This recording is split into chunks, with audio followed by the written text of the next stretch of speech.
11 offensive linemen, 2 running backs, 1 quarterback. Classic NFL formation. I bet old Billy O'Brien's got something cooking in that kitchen, Andy Hart, and we are here to talk about it with critical decisions, difficult departures, just a wild, chaotic day where Bill Belichick, Bill O'Brien, Matt Groh and company chose chaos, and we are here to react on the official roster cut down edition of Six Rings and Football Things, brought to you by our fabulous sponsor, FanDuel Sportsbook. FanDuel, make every moment more. And that was the theme of the summer for a lot of New England Patriots players that your old pal Nick Fitzy-Stevens and Andy Jumbo Hart are here to discuss. They tried to make every moment more. And for some, whether it was your draft status or the effort, energy, and attitude you put forth, it paid off, and you are now a member of the New England Patriots. For some, expectedly, and for a few, unexpectedly, the tribe has spoken. You are the weakest link. Goodbye. But maybe stay around in the area. We may have a practice squad job for you, or you could even make the roster if we put 1 or 2 players on injured reserve. Let's get right to it, Andy. Obviously, the biggest reaction of the day was not that the New England Patriots did not hold on to athletic super freak Cunningham, Malik, that it was Bailey Zappe, the Zapper. Farewell, Zappe hour. Bill Belichick and Billy O'Brien basically said, listen, y'all don't have to go home, but you can't stay here. Zappe hour is over. Or is it? What an interesting decision. We didn't feel like he had a good summer. You were very critical of him, as other fans and media members were. We saw him getting his ass chewed out by Billy O'Brien the other night when he missed a throw, oddly enough, to, of all people, Malik Cunningham. And now he's without a job after having won several games for the New England Patriots last year. Let's get your immediate thoughts on the overall reaction, Zappe hour, no Malik Cunningham, and so much more. So first thing that pops into my head is the old cliche, if you have 2 quarterbacks, then you don't have 1. Well, what if you only have 1 quarterback? Does that mean you're really good? Like, I'm going to need a little addition, an update, a modernization to the cliche. Exactly. And by the way, I was a little bit surprised. I think even you took the bait. I figured I didn't have to put hashtag sarcasm on my tweet today where I wrote like, wow, Zappe and Cunningham have been released. I guess it's Mac's job now. No shit, audience. Whoa. No. I'm not. Yeah, they are. Well, their parents are doing a terrible job. I was going to say to Uncle Fitzy and old cranky cousin Hart's roster cutdown podcast. I was surprised. And if you need us to go through the entire 53, do we need to? Well, we'll kind of dabble. We'll bounce around, and we'll get there as we go. It'll be more of a charcuterie board of the roster. Right. In the second half, we'll probably do a 2-legger here. In the first half of the podcast, we'll have our immediate reactions to the big moves. Then we'll kind of go position by position. All right, it sounds good. Good game plan. All right, keep going. Yeah. First of all, I want to know where those blog entries went that were posted over the summer that said Bailey Zappe is quietly winning the quarterback competition in Foxborough. They should probably go back and remove those, scrub those from the internet like the Patriots once tried to scrub Aaron Hernandez from their record books. Zappe was not good, but that doesn't mean I'm not surprised. I'm absolutely surprised that they cut him. I'm absolutely surprised. I'm intrigued, interested to see how this plays out because obviously you have to have a backup quarterback. Now, maybe it's as simple as they don't. Here comes Tom Brady. I don't think it's that simple. Why not? Just allow a fan to dream for. I know. Maybe it's as simple as they think, oh yeah, Bailey Zappe will easily clear waivers and we'll just put him on the practice squad and then we'll bump him up to the active roster for the game. However, Andy, you shared this on Twitter. I thought of it. You had the exact wording down because you were part of the Fort Knox of football for 2 decades of your human existence. Yeah, exactly. You had a little Stockholm syndrome because even though you kind of hate the place, you still love it. What is the classic line from Bill Belichick about being prepared to lose a player? If you cut a player, you have to be prepared to lose him. And that is the mentality. You can't, we sometimes do it in the lead up to this day. Oh, just cut him, put him on the practice squad. Well, yeah, that could happen. Mm-hmm. But a quarterback, we're in an NFL where there's not enough quarterbacks to go around. It only takes, quote unquote, just one to say, yeah, I thought Zappe looked pretty good for those couple weeks last year. I'd like to work with him and see if he could be a developmental guy for us, whether a starter or a backup. So they told you how much they thought of Bailey's. It's like, for example, if you had a nice hoodie and you're at the airport by yourself and you're just sitting there and you're like, I got to go to the bathroom.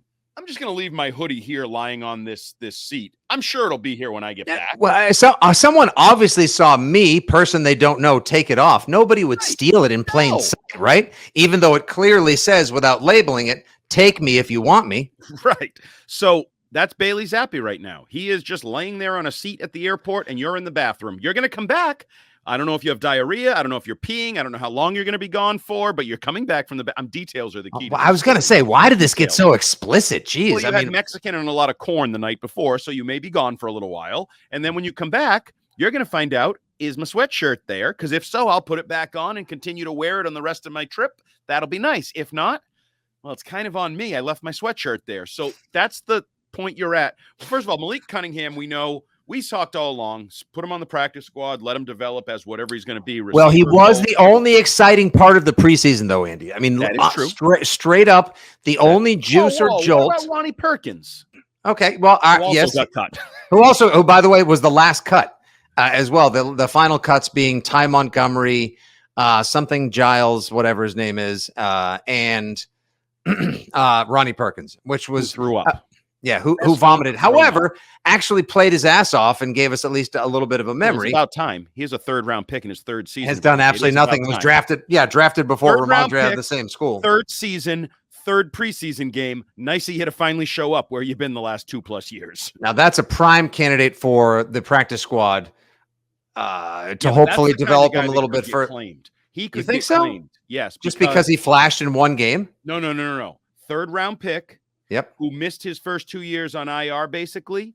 People say, wait a minute, we liked him coming out of the draft. We actually had him as a late 2nd, early 3rd as well. He hasn't proven he can't play. He's just proven he hasn't been available. Yeah, I'll give him a shot. Did you see him in the 3rd preseason game? Dude vomited and still made the tackle. I could see him as a guy that could get claimed. That's because the left tackle was dodging the regurg, but that's okay. I would too. Because then I would be puking. There'd be a whole pile of puke there. Well, we'll see if Ronnie Perkins has a reversal of fortune on his playing days in Foxborough. I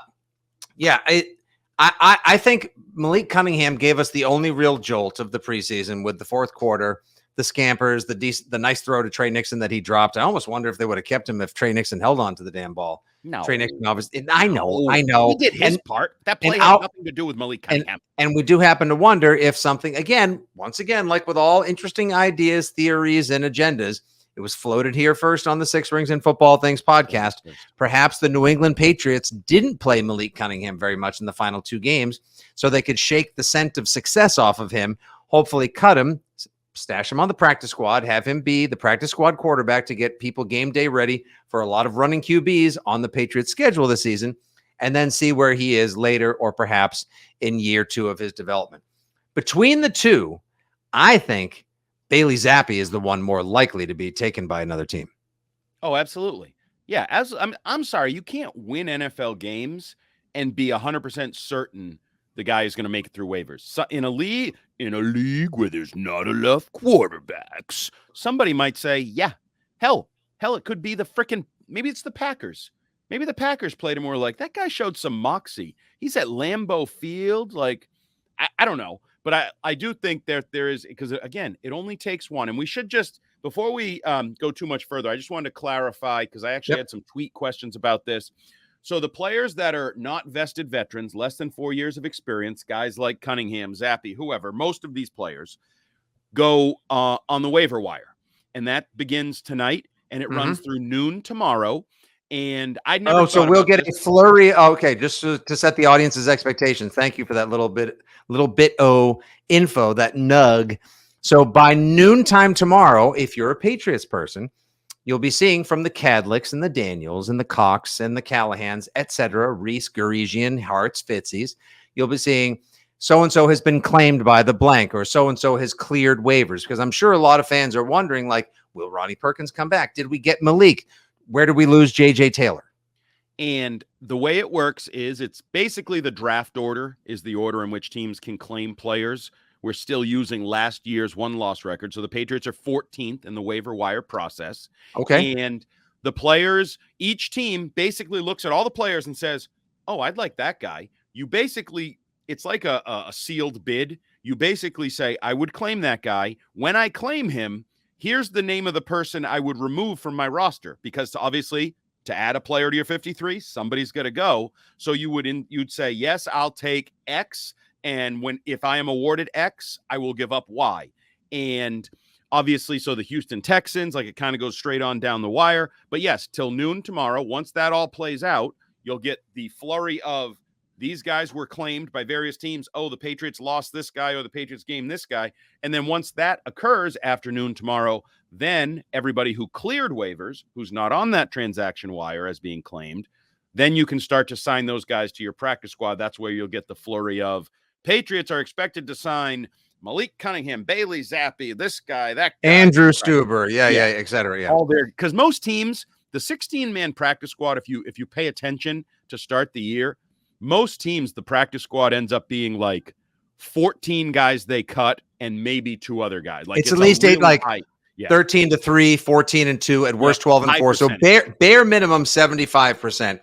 And they're like, and in fact, the interesting thing about this Patriots team is that the one spot where you would have thought, hey, maybe they'll have an eye on who gets released everywhere else. Now there's going to be an eye on other spots, and we'll get to that in a couple of minutes in the second leg of the podcast.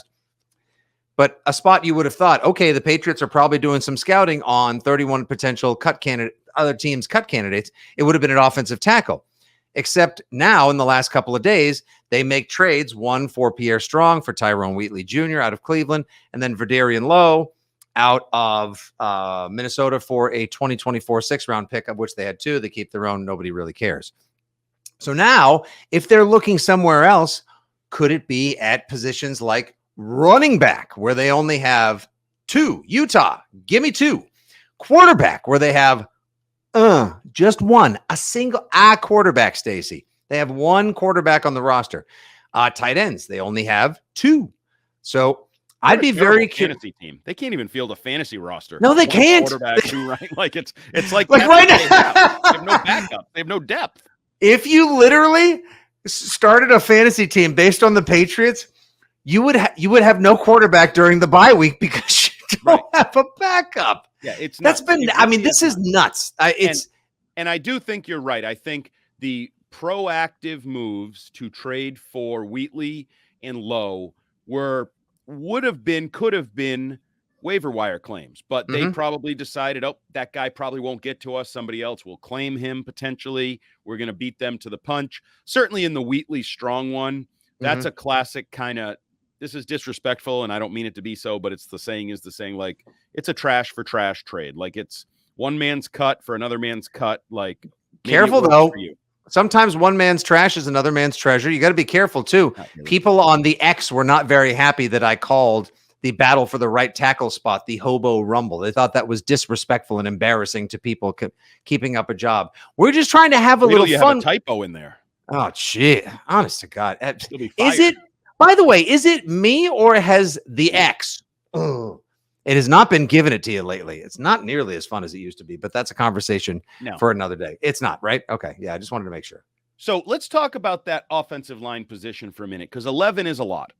That's a lot. What is now? Is it usually? It's usually 8 to 9 that a team will enter with. Like they'll have a swing tackle, maybe a tackle that can play guard, and a guard that can play center. That's usually 8, maybe 9. A little bit. I want to say some teams have gone even like 7, 8, or 7, because in recent years the rules are very fluid, and I don't know all the details, but the offensive line elevation rules from the practice squad are very simple. So some people have sort of utilized that for those extra offensive linemen. But whatever we joked about with quarterback, if you have 2, you don't have 1. Well, if you have 11 offensive linemen, you sure as hell should be able to find 5, right? I mean, cut it in half and you still have an extra. So it is amazing. And the weirdness is the Wheatley and Lowe arrival. Like on paper, those guys look impressive. 6'6", 320 pounds, athletic, feisty, having good summers. But how long does it take Adrian Clem to try to get those guys to where they can even be competitive or even be options? And I would say the same thing with Calvin Anderson, who comes off of NFI and spoke in the locker room sort of vaguely, Today-ish? ominously, yeah, but about very serious illness, and I'll talk about it more when the time is appropriate, but he thought his career was in jeopardy. Oh, my So goodness. whatever was going on with Calvin Anderson, I would put him in the mix with Wheatley and Lowe, and like, how can you get up to speed? How fast can you play catch up? And then you have the regular injury guys, the Cole Stranges and the Riley Reefs.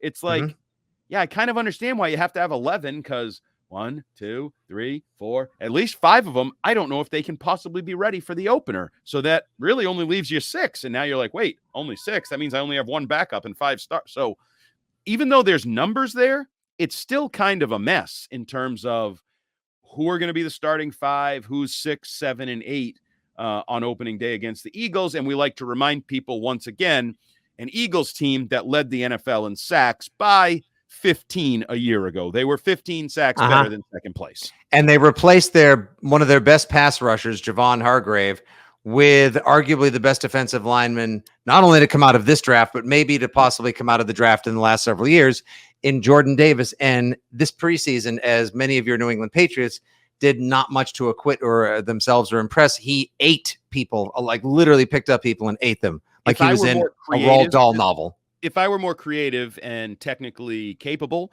this is where I would insert the dog sitting in the room on fire gif, put Mac's head on the dog and the Eagles pass rushers on top of all the flames, and just say, it's fine. This is fine. Fine. I actually, somebody made me that, but they took the dog's head off and put the Flying Elvis logo on top of that. Fans didn't like when I tweeted that out last year. And you know what? I was only being honest, but again, it is what it is. Let's try to traffic in reality without being outrageous here, full of rampant speculation and inflated high hopes. Yeah, look, they may obviously be telegraphing the idea, Andy, by keeping 11 offensive linemen, that there's going to be a lot of jumbo packages. And I know you love the word jumbo. However, my God, are we going to be seeing basically 7 offensive? There's 2 running backs, 1 quarterback, and 11 offensive linemen. Are we going to be seeing running plays where they're going to be stacking line with not 1, but 2, like maybe one of the more mobile tackles in a tight end like position? They didn't keep Matt Sokol. They didn't keep Ferkser. They didn't keep Lumpkin. Yeah. And then maybe another one of the giant guards almost acting like a fullback, and just trying to challenge people to a good old fashioned, bar fight on the field. Like, all right, we're just going to throw this punch with Zeke and 7 giant humans. See if you can stop it. Yeah, there's no doubt in my mind. I said this to you the other day on Fitzy and Hart on WEEI when somebody asked about offensive identity. I think they're going to run the ball and throw the ball short. And yes, I think there will be some jumbo packages. Tyrone Wheatley, for example, is a converted or former tight end. I won't say converted, because when you blow up to 320, you kind of ate yourself out of the tight end position. 6'6", 320 is a pretty big tight end. Yes. But yeah, I think you will see some of those, because they don't have a fullback. They don't have a blocking tight end. They may not really have 2 healthy tight ends at all. I'm not really sure Gesicki and Hunter Henry. They're both back on the practice field, but they dealt with their own issues in the last week plus 2 weeks. So yeah, I think you will see some of those bigger packages. Now, whether it works, whether you can do that if you're down 14-0 to the Eagles, because I don't know, not only do they have a good defense, the Eagles also have a pretty good quarterback, wide receivers, offense, the whole thing. I'm not sure if you know this as well, but ESPN recently in their ranking of the top 100 players in the NFL said Jalen Hurts, Eagles quarterback, presumably almost Super Bowl MVP had things gone their way, is the 3rd best player in the NFL right now. Oh, nice. 3rd best. We got that going for us. We don't have to. Nope. No big deal. No big deal. No big deal. And also the Eagles, by the way, today, who have a terrific starting tight end, and Dallas Goedert, swung a trade for Albert O. I'm not going to bother trying to pronounce his name because I know I'm just going to. Albert O. I'm not familiar. I need his full name. Do you need me to butcher the last name? Yep. Albert Okwegbenam. Albert O. Albert Okwegbenam. Yes, Albert O who went off for like 10 and 109 and a touchdown in the final game of the pretend season, catching a lot of passes from old pal Jarrett Stidham. He got litty with the stiddy. Was now traded today instead of being cut for a 6th rounder to the Eagles, who already have a good tight end room. So the rich continue to get richer. And we're hoping that maybe the Patriots claim Colt McCoy when they put Tyquan Thornton on injured reserve. God help us. Well, the good news is the Eagles, even if they trade for Jonathan Taylor, because he's on PUP now, he would have to miss the opener against the Patriots. So that's the good news. Optimistic Andy. Chess over checkers, baby. All right, those are our immediate reactions to the Patriots roster cutdowns and the chaos of roster cutdown day as the Patriots have made their way officially from 90 men to 53 players. What are your thoughts? Who are you missing besides Malik Cunningham? A call to Zappe hour being finished. No more happy for Zappe. Like hopefully practice squad, but we will see. Once again, as Andy informed you earlier, as of 12 o'clock, high noon Eastern time on Wednesday, we'll find out if the Patriots placed any claims on other teams' waiver players that they released and who that they released has been scooped up by other teams. If Ronnie Perkins becomes the new Camus Grugier Hill, I'm going to be personally pissed. We'll see how those things shake out. Please like, subscribe, share, all those things that you're supposed to do on the internet to make sure that your friends and you both never miss an episode. Stay up to date with all the necessary Patriots news, information, perspective, analysis, and so much more here on Six Rings and Football Things. All right, second leg. Let's go through the actual 53-man roster here on Six Rings and Football Things, brought to you by, of course, our friends at FanDuel Sportsbook. FanDuel, make every moment more. What an interesting bet of the week we will have this week before next week, which is actually the first week of the season. That will be week 1, kicking off with Kansas City versus Detroit, Thursday night, September 7th at 8:20 p.m. That's a hell of a kickoff. If that game plays out the way it should, we may be in for a fun season. I have a feeling this week we'll probably be doing more along the lines of propositional bets, player props, over-unders, etc. on the coming season. All right, Andy, here we go. I'm going to run through it right now in case anyone hasn't had a chance to read it. We've got 1 quarterback, Mac Jones, 2 running backs, Ramondre Stevenson and Zeke. Wide receiver 6, Parker, Smith-Schuster, Bourne, Tyquan Thornton, Demario Douglas, and yes, as you pointed out on Twitter, and you were so proud of yourself for doing it, the booty call was made. 2 tight ends, Hunter Henry and Gesicki. Let's pause right there at wide receiver, though. I was gonna zip through it, and then we can go back and go. You want to pause? Yeah, no. So, couple millennial notes. What? Okay, I said you millennial. Couple notes on the wide receiver position. There was the report earlier in the day that the Patriots had received calls on Kendrick Bourne. Correct. Again, stupid. I don't know why the Patriots would even consider trading a guy who I think could be their best receiver. It never made sense to me when Bill Barnwell suggested they should trade him or when Fox Sports said they should trade him. Thank God they kept him. Obviously, the good young story of Demario Douglas, who we knew was a lock about 2.5 weeks ago. Didn't play worth a toot. Yep, that's right. And Kayshon Boutte, who came on late after being highly overrated in the spring and early in camp, actually kind of sucked to start camp, came on strong, makes the roster. Tyquan Thornton, I think everybody is assuming, may end up on IR tomorrow once that is allowed to be done so he can return later. Oh, and by the way, can you do that at the same time that you get the waiver claims, or does that have to, like, can you do it a little earlier? Do you do it a little later? You could put, I believe you could claim a player and say, if we get him, Tyquan Thornton is going on IR with a designation to return. I would not be surprised if we see that. Wouldn't be surprised in the leastest. Okay, if we're going to go through the skill positions first before we get to the Hobo Rumble, it is still stunning that they only have 1 quarterback on the roster. There has to be, we'll start there, there has to be a veteran backup that Bill O'Brien said to Bill Belichick, like, guy, listen, Zappe's a good kid. I get it. 62 touchdowns his senior season, blah, blah, blah. And I know he won a couple games last year. I need a real veteran backup to help me run this thing. Like, I need somebody who's been there and done that. I don't know if it's that. I think everybody has jumped on the Colt McCoy bandwagon, who's apparently kind of recovering from an injury, a shoulder issue that he's working out in Arizona.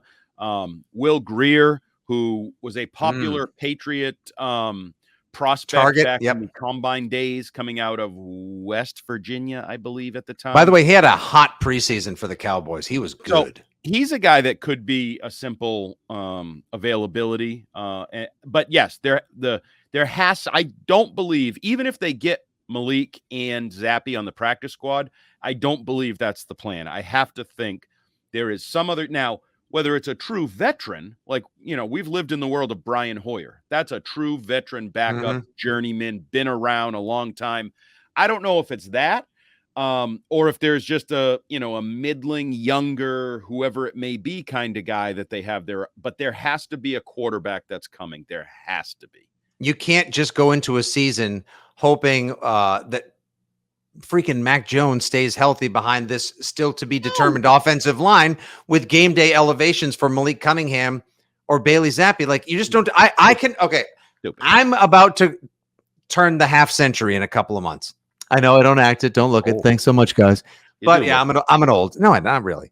But it's all right. Shut up. But the point being that in all my football watching days, I don't ever remember seeing a team have a active quarterback. One. Well, no, you can't. You can't do that. I mean, do you remember when Bill Belichick called Bill Polian irresponsible for not having a proper backup to Peyton Manning the year he got hurt? And they just watched an NFC team get a rule changed because they pissed through 3 quarterbacks in a game in the playoffs and then had their running back running the Wildcat in the second half because there were no capable humans that could throw the football forward. It was nuts. I'm not worried about. There will be a second quarterback active against the Eagles, whether it's Bailey Zappe or whether it's an addition at some point in the next 2 weeks. Again, though, I would also argue, just like these linemen we're talking about, so you're going to get a quarterback up to speed in less than 2 weeks, right? Like, so maybe you have to have 3. Do you have to have Bailey Zappe active with this other guy if this other guy even arrives? Like, there's a lot going on. Bill said there's a lot of balls in the air. There's still a lot of balls in the air. Take your bet right now. Greer, McCoy, or someone else? Give me Greer. Yeah, I don't feel great about it. Like, let's have some fun. In case Mac doesn't work out this year, you go into next year with Greer and someone in the draft. Who knows? And I believe he was a guy. Now, this is totally off the top of my head. Now, here's a guy. This guy.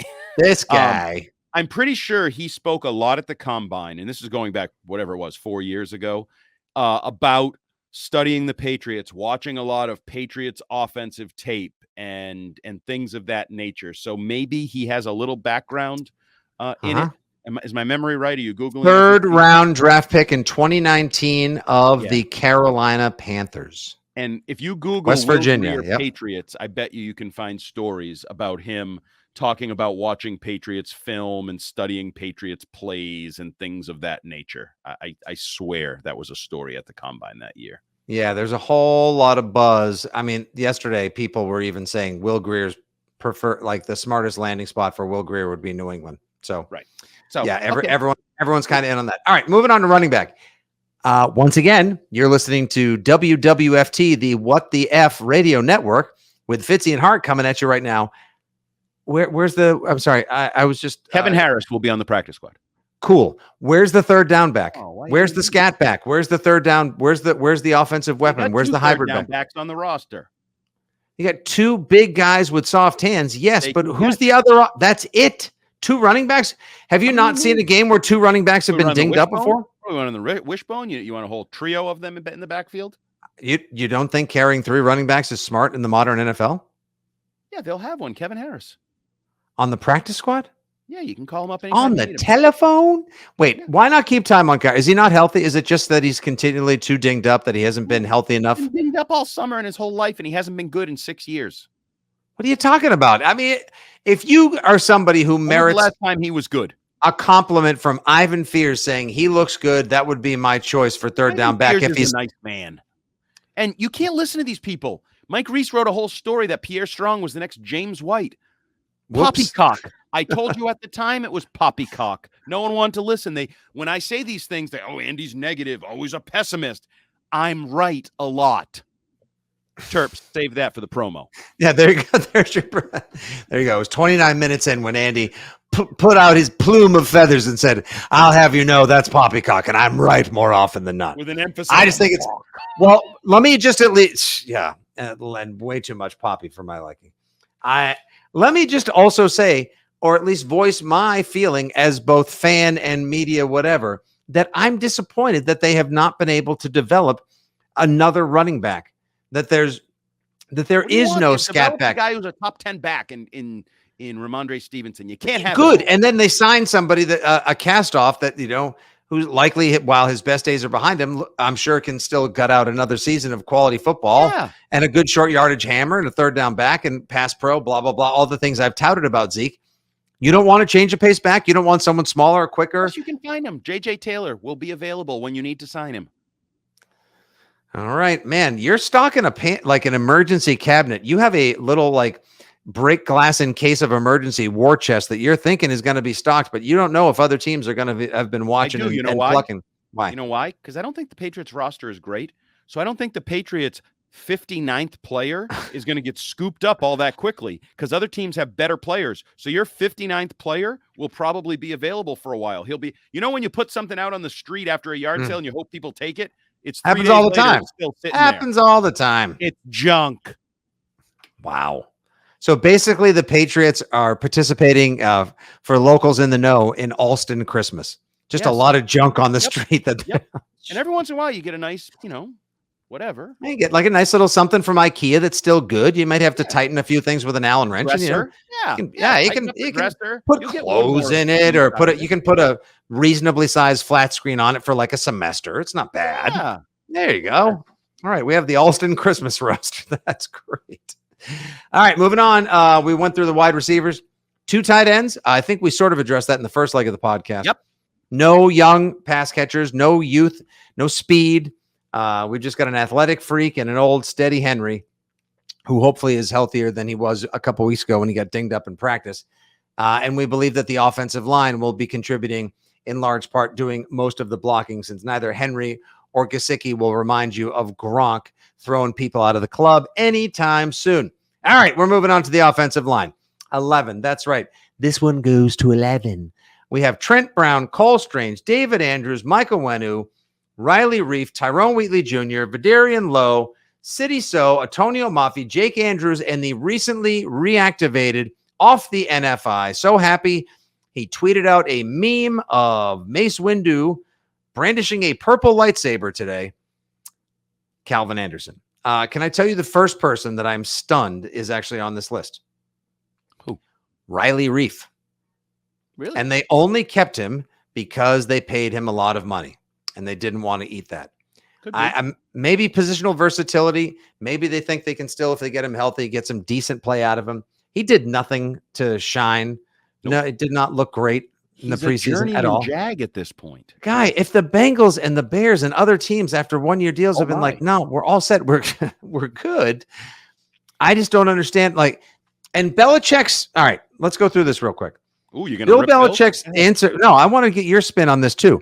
Belichick's answer to Chris Curtis the other day. I am far from the first person that will ever come to the defense of anything Chris Curtis related on the air, on the Greg Hill show. Same, I figured. However, I thought that was a very fair question he asked Belichick about the offensive line and the offensive tackle position and things not working out. And then Bill was like, oh, I don't understand what you're talking about. We signed a bunch of players in the offseason. We drafted some guards. I don't get it. It just was a lot of just like Belichick blather and a lot of the usual, kind of grandstanding and, Foxborough filibustering. And then a day later, he's at the podium this morning before things start going crazy. And he's like, well, yeah, we kind of basically, no, we're not good there. So we had to pick up some guys. They needed them. Yeah. He's the biggest hypocrite in history. Come on, Bill, just welcome to my world. Give the adults an adult answer every now and again. I mean, I do lots of dumb things. Here comes Andy going, yeah, you do. But all right, fine. Shut up. Wearing that hat was one of them. What's wrong with the hat? It looks like a white salad bowl on your head. It's huge. Well, because I have a giant head. It's an 8. Look at that. But it's a nice looking hat. That nice little chrome plate. I know why you turned it around. You're embarrassed of the logo right now. Not even supporting your team. My head is so oddly shaped. I almost don't even look good in a forward facing hat. It's just not the same. See, I always look like, no, I don't. I'll turn it back around. But the point being still that like these ants, shut up. But the point being, again, you with the mustard colored Hearts hockey turkey farm shirt on. Yeah, and throw a light on next time. Could you I don't want to Matt Patricia this. Could you sit up, maybe throw a light on the YouTube if you get a chance? You know what? If Bill had the cuts out when they were mandated and not 4 hours later, it would have been well lit. I would have been in a good mood. I wouldn't have been sweaty and greasy and tired. But you know what? Screw him. Screw y'all. This is what you get when you get it. Well, I apologize to our YouTube audience and our listenership who just had to put up with 45 seconds of the two of us bickering. But we are on brand. Anyway. Just real quick though. Yeah, that answer was good. I thought that answer, just talk to, we're not stupid. Come on. They haven't invested. So they took Isaiah Wynn in the first round. We all know how that played out. He was hurt a lot. He was okay at times. Then he was a problem last year. It was just better run blocker than pass blocker. Right. Yes. Didn't play out well. They haven't taken a first or second day tackle since Yadni Kajust a year later. Now, they've obviously Cole Strange, which some would say, yeah, but they kind of created the Cole Strange hole by trading away Shaq Mason. So they filled a hole they created. The Cole hole. All right. And the reality is the position of tackle in the National Football League, you generally get it one of two ways. You draft high or you pay high. Either or. You pay or you draft high. You go get Broderick Johnson or Paris Campbell Jr., or you pay Orlando Brown. Or you do neither. And then you scramble and make trades and have a bad offensive line heading into the season. Patriots chose option C. Door number C on the deal. What the freak ever happened? It was some hay and some crap. Matt Light, second round pick out of Purdue. Sebastian Vollmer, second round pick. What's his frig over there? Nate Solder. Thank you. I was gonna say Nick Solder. Nate Solder, first round pick out of Colorado.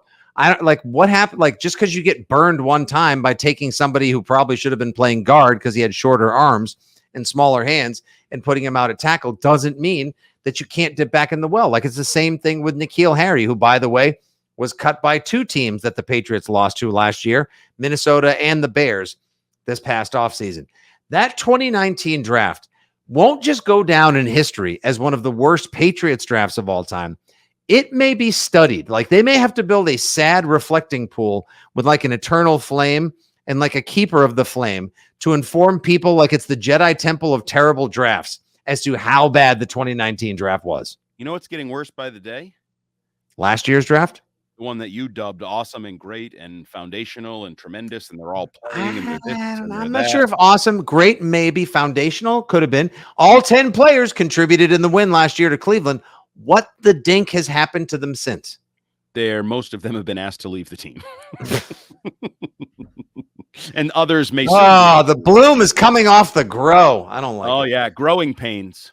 Oh, what? I'll work with that. I will work with that. Well, you have them on the job when you're learning it, and there may have been other people more qualified. Hashtag possible nepotism. Andy, any other surprises here on the list? We'll see what Trent Brown does. Cole Strange, the Cole hole. David Andrews, if he's not healthy. You got a couple other guys. James Ferentz, fare thee well. The two new guys you just traded for, obviously they were going to make it. Mafi, the better of the two guards this season. I'm good with the City So experiment at right tackle. Let's just kick him back in and see what happens. Maybe draft So at right tackle. Say it isn't so. Yeah, and Calvin Anderson, we don't know what he's going to be. I don't imagine he's going to be your starting right tackle. I don't know what any of these guys are going to be. No. Literally. David Andrews. Actually, I would throw David Andrews in there because he's right about on the cusp of that, is he starting to get old? You watch a couple games and just start to wonder, is he starting to age before you're out? I don't know if Cole Strange takes the next step. I don't know if Trent Brown is engaged and ready to go, or he's going to be a speed bump for people that are better than Dietrich Wise. No offense to Dietrich Wise, but Trent Brown will face better pass rushers than Dietrich Wise. I literally have no offensive lineman that I feel good about right now. Mike Onwenu is the closest thing. The question with him is, where are you going to put him? I don't know where you're planning on put him. He hasn't played right tackle in a while. If you're going to bump him out there, there's a little bit maybe of a refresher, get your feet under you again at that position. He's been a guard for I don't feel great about a single Patriots offensive lineman. Good luck, Mac Jones.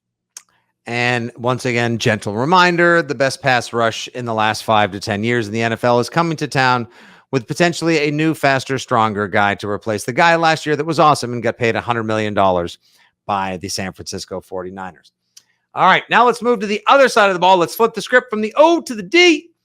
I think we feel a lot better about the defensive line.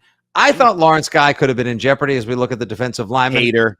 And no, big fan. Just thought the way that he played against Green Bay, the weird contract. But Belichick loves him. We know he's versatile. So we lose big Carl Davis. Fare thee well. Sam Roberts, ya guy with the tree trunk legs, earns a spot. Good for him. Keon White, the human action figure. Dietrich Wise, or now he's calling Dietrich. Dietrich Wise may or may not be my pick for Patriot, most likely to surprise this coming season. Our other guy earlier, before we started the preseason action, Daniel Equale, Lawrence Guy, Christian Barmore, and one of the best defensive tackles in the league, or so we're told, Devon Godchaux. Yeah, it's a solid group. It's what we talked about. It's got youth, it's got experience, it's got versatility, it's got potential. I don't really think there are any surprises there. I don't, the Carl Davis was sort of the odd man out as a veteran. It's a good group. Like there's no, you're right. You weren't the only one that thought Lawrence Guy. I know Mike Reese even talked about Lawrence Guy could be a surprise cut. But they end up with 7, and that group is the opposite of the O-line. I actually feel really good about pretty much everybody on that list to do their job, do their role, fill their need. So good group. I think that they will acquit themselves quite nicely this season. They're quitting? Why? Because the offense is so bad? Safeties. I'm going to jump to safeties real quick. Safeties, there are 4. Kyle Duggar, Adrian Phillips, Jabril Peppers, Jalen Mills. Sorry, Joshua Bledsoe. Mr. Joshua didn't work out. Maybe he makes it back to the practice squad. He could use a full, healthy season. Injuries have beset his progress over the last couple of years, kind of like they have with Ronnie Perkins. I think we feel excellent about that group. Jalen Mills will play the free safety, and then you have 3 hybrid linebacker, safety, strong box hammers in Duggar, who wants to get paid, Adrian Phillips, who's the veteran of the group, and Jabril Peppers, who is the healthiest he's been in a couple of years since he tore his ACL with the Giants. Hopefully we get a big season out of him. Now, Marte Mapu was actually listed with the linebackers, of which the Patriots kept 8.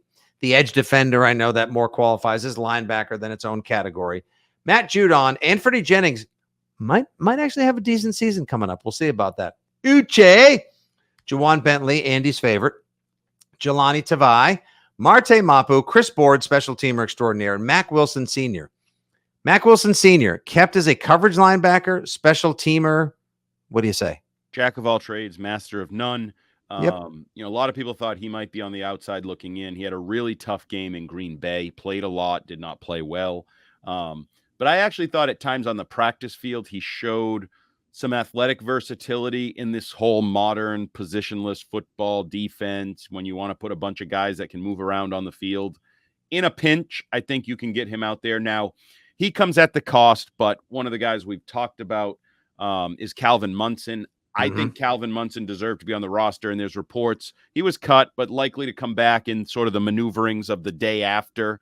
If he doesn't get I mean, he looked good. Other teams got plenty of tape on that awful game against the Titans. I don't believe he has to pass through waivers. He is the classic Brandon Bolden guy that they cut and say, just stick around, we'll re-sign you tomorrow. So has he played enough that he actually qualifies for, because he's been in the league for Calvin Munson's a 5. He does not go through waivers. So he will be sitting tonight in his apartment in Foxborough, knowing that he will be employed by the New England Patriots tomorrow. I would bet on it. Getting a lesser check, but hopefully one day elevated back to the roster. Because I think he'll be on the roster tomorrow. I think he will be elevated back to the roster. Actually, within the week. I may not say tomorrow. Within the week, he'll be on the roster. All right. If only FanDuel offered odds for that, that could be your bet of the week. All right. Let's go to, we'll go quickly to specialists because I want to finish on your new house of cards. Okay. Specialists. Chad Ryland wins the job. Yep. The upside of his youth, his strong leg, the fact that they spent a 4th-round draft pick forces the legend of Big Kick Nick to be traded today to the Tennessee Titans and old pal Mike Vrabel, where I bet you he has an excellent season because the climate is much warmer. They'll be kicking a lot of field goals down in Tennessee this year. For a 7th-round draft pick, just a 7th in 2025 on a kicker-needy team. I thought they maybe could have gotten a little more. But there were other kickers available and on the market, so I don't know you wanted to press that. They got something. Yep. They got something. We wish him well. Fare thee well, Big Kick Nick. Via con Dios, thanks for the memories and all the big kicks. Bryce Baringer, easily P1, punter 1. Corliss Waitman could be a practice squad candidate. A left-footed punter, definitely better than the Pilardi party of last year. Joe Cardona, the highest paid long snapper in the NFL because Belichick. Matthew Slater, and of course, brother school, Brendan Schooler. No surprises there. A solid unit. And hopefully Chad Ryland fixes the woes that beset him last week when you said he missed a kick in practice by I think it was a metric ton, a blank load. It was more than a goalpost. It was a poop load. Hopefully he gets it together. All right, let's finish with. Did you miss Amir Speed there? No, he was actually listed at our final position. Yeah, that's bullshit. Excuse me. Wow. Yeah, he's likely a special teamer, but he's listed. A special teamer. There is no doubt. He is someone else listed. I would actually say Chris Board is also a special teamer. Oh, of course, yeah, he'll be. I would go. They kind of went like 8 deep on special. Well, they kind of they did, but you kind of have to list guys in certain spots anyway. When they're like obviously Ryland Berger, Cardona, Slater, Brendan Schooler do nothing but special teams. And Amir Speed won't either, I don't believe. Well, hopefully not, but there he is. Isaiah Bolden likely to injured reserve for a while. Hopefully not the whole season. Maybe he'll be there for a while. Oh, no. He's on IR for the season. Oh, he is. That's it? Yeah, you can't come back. That's right. Oh, shoot. Otherwise, he would have had to have made the roster, and then they would have had to put him on there. So, he's okay. on IR for the year. That's a head trauma, Foxborough flu. We wish you well, but we'll talk to you next year. And hopefully, because he was having a pretty good camp, he was coming on as well before the unfortunate injury in Green Bay. We finished with Andy's new house of cards, cornerback. All right. As it's listed here, Jonathan Jones, Christian Gonzalez, Marcus Jones, Jack Jones, fan favorite Miles Bryant, Amir Speed, and Sean Wade, who may have had a better camp than advertised. Andy, I'll start here. Has Sean Wade, quote, figured it out or solved the issue? Like, is he going to be a decent outside corner this year? Because he thrived at Ohio State in the corner, and then he got burned on the outside. Yeah, he's a slot guy. I think at best he is a Miles Bryant type where he'll be on the field and we'll probably bitch about what he's doing on the field. And it's weird because you said it. I think this is a house of cards. Christian Gonzalez is back on the practice field. That's great. He still has never played an NFL game. Jack Jones has 2 starts under his career. He's a guy that has his ups and downs in a variety of ways. A lot to do there. Jonathan Jones has been hurt for 2 weeks, and I know he spoke in the locker room, and that's great, but I can't just assume or presume that he's going to be 100% in the opener when they, reminder, face A.J. Brown and Devontae Smith and Jalen Hurts and, a pretty good offense.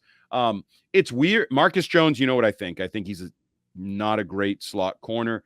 And then the weird thing here, based on the way everything is played out this summer, I kind of think Miles Bryant is like the surest thing in this group. Like he's healthy. You know what he is.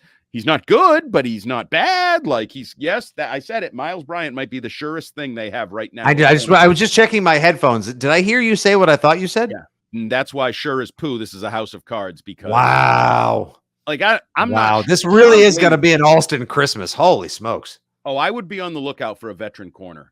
Amongst the positions you could be perusing on the waiver wire, if you could find a veteran corner, I would definitely be interested. We talked about some of the offensive positions, running back and tight end, where you have lack of depth. But cornerback, there's no lack of depth. You have 6 of them. Like, it looks good on paper. You have 6 names there, 3 play at a time. You got 3 backups. You got an extra one, blah, blah, blah. I don't feel great about the group. I really, really don't. Yeah, I don't think a lot of people feel. I feel better about it. It's funny because this is one of those positions where some people say, like, the Pats are stacked. The Pats are loaded. It's not the, quote, log jam that they have at wide receiver. Are those the same people that said Bailey Zappe was winning the quarterback competition? That's right. You got to be careful who you listen to. I taught somebody on Twitter that today. They're like, where's the media that said that there was a QB competition? I said, there never was one, and you're listening to the wrong media. If you got to pick your sources. It's just like politics, political TV. You got to know your source, and your source could be full of crap.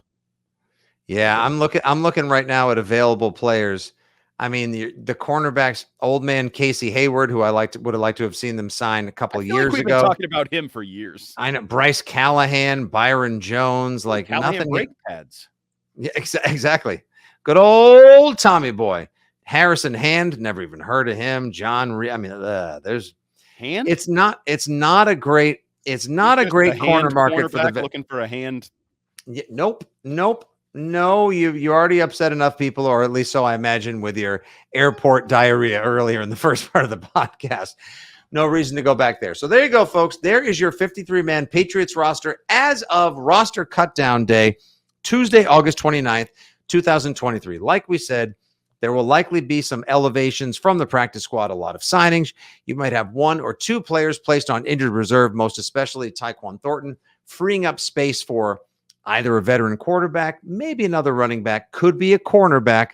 We will see. Andy, any final thoughts on the shock, the awe of a single quarterback, two running backs, 11 offensive linemen, no Malik, no Zappe, and uncertainty as far as the eye can see on the 2023 NEP? I'm just going to ask you a question we've answered at various points throughout the offseason. How many wins? With this squad? Yeah, this one. This one. Okay, the one we 8. Oh, Fitzy's on the down. 7 for me. I'm a little bit lower than I was too. I'm up over the win projection total, which on some sites is 7.5. I have to check it on FanDuel. Some at 6.5, believe it or not. Yeah. Some of those sites, I think they are trending in the proper direction after the summer. I think it's warranted. I think there's a lot of questions with this football team and the Does time. It lack talent, Bill Andy? likes to say, yeah. Oh, we don't says here we don't play a football game until. Oh shit! Looks like we play one in like less than a week and a half. Well, I was told football players play football when it's football season, and that's generally when they play football. Yeah, well, that's in just over a week and a half, and you have a hell of a team coming to town on the day you honor the greatest player in franchise, if not NFL history. I'm concerned that for all the years, I'm concerned this team is going to absolutely blow chunks. More than Perkins on a third down play. Here's the problem, and I'll sort of end with this.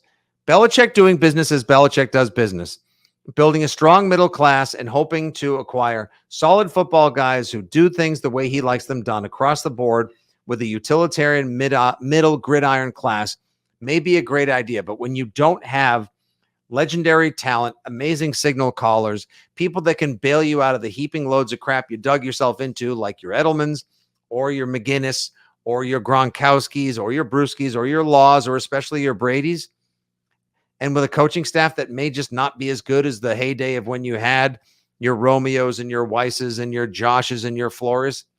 I don't know. I don't know. I could use an injection of two. I could use a couple superstars, Andy. I really could, and I hope a couple emerge on this team. Maybe Christian Gonzalez, and maybe Ramondre takes the next step, and Mapu. Maybe Mapu. Marty Mapu. And how about Kyle? How about contract year Kyle? Any chance? Any takers? Sure. There's always a chance. The guys are there. Oh, let's end on a positive. Yeah. Okay. Let's end on a positive. Quick, just off the top of my head, guys who could positively surprise you. Yes. Ramondre Stevenson, Mm-hmm. Mac Jones, Kendrick Bourne, Marty Mapu, Kyle Duggar, Christian Gonzalez, Jabril Peppers, I'll even throw in there. Yes, and I'll add one more. Dietrich Wise. I think if his 6 sack season last year was not enough, what if he has as many sacks, if not more, than Uche this year? Contract year Uche could be a thing, but what if Dietrich Wise is just damn rock solid all season? Then he'll be the rarest of rare, and Ramondre Stevenson might be in the same group. People that have had consecutive breakout years. Can you break out 2 years in a row? I don't know if that's possible. That question and more will be answered on the next episode of Six Rings and Football Things. This week, we'll see exactly when that comes because we are covering the midday show on WEEI Thursday and Friday. So please make sure you stay tuned to Gresham Fourier each and every day, of course. But Thursday and Friday will be on from 10 to 2. Fitzy and Hart, a lot of Six Rings talk and so much more. We're on Sunday. We're on Labor Day. When aren't we on at this point? I mean, we're just all over the dial. Gentle reminder as well to stay tuned to WEEI for the heroic work they're doing, celebrating the Jimmy Fund and the amazing work providing support, medical care, research, and more to people stricken by the greatest coward of all, cancer. The telethon continues all the way through up until 10 o'clock on Wednesday night, wrapping up with me and Rich Keefe on The Rich Keefe Show. So please stay tuned. Give generously if you can. To donate, visit weei.com.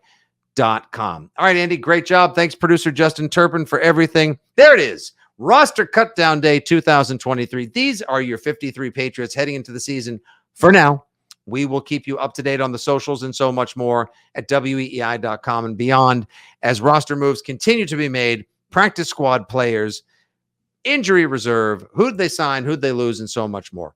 For Andy, for Terp, for Cadlick, for everyone at weei.com and beyond, your old pal Nick Fitzy-Stevens saying thanks so much for tuning into Six Rings and Football Things, brought to you by FanDuel Sportsbook. Make every moment more. Good day. God bless. There's your 53. Hopefully we sign a quarterback, and go Pats.